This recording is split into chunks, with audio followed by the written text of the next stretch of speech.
Hey guys, welcome back. I'm really excited to talk about Teenage Mutant Ninja Turtles Shredder's Revenge. It's just such a beautiful throwback to the retro Ninja Turtles arcade games that many of us grew up with and just absolutely loved. It was an obsession for me when I was a kid. I loved Ninja Turtles, so this has been a real treat. It's really cool. You can see that the people who made this just love this game and love Ninja Turtles. So yeah, you can play 6-player co-op in this game, which is kind of nuts, and it's online and local as well. You can play as the 4 Turtles, Leo, Raph, Donatello and Michelangelo, and then you can also play as April O'Neil and Master Splinter.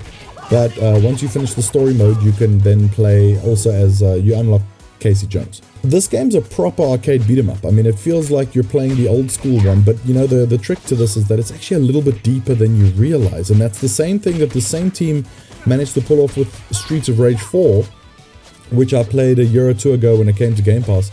It's actually a little bit deeper than you realize, because on the surface you're just hitting and punching and kicking and jumping or whatever, but there's actually really great string combos that can be pulled off, and once you get used to it, it's just so satisfying to knock enemies up in the air and bounce them off the wall and then get them again and keep them locked into a combo before you use your special move.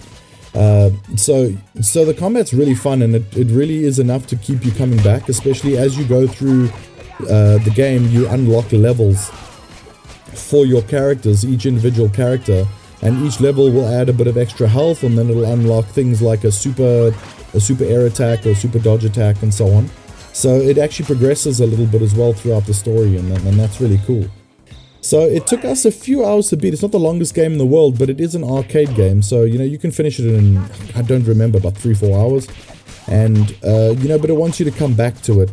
Because you're unlocking things as you go, as I mentioned, it keeps things interesting, but also the level design is just so cool. And there's just so much stuff from the original cartoons coming back. They've just taken all the characters, like everyone, and they brought them back in. So you've got Bebop and Rocksteady and Shredder and Krang, and they've even brought in some of the other characters that some people might not even be familiar. You've got Baxter, you've got Tempestra, and more. So there's really a ton of bosses and just a ton of great levels. Everything from your standard levels to skateboarding levels. Some of them are airborne, some of them are on the ground, but going down the road. But there's just great locations that you visit. There's New York streets, there's Channel 6 News, there's a zoo, there's some Dimension X stuff as well. So it's really cool. So if you're a fan of Ninja Turtles or the old arcade game, or just a great arcade beat 'em up, check out Teenage Mutant Ninja Turtles Shredder's Revenge.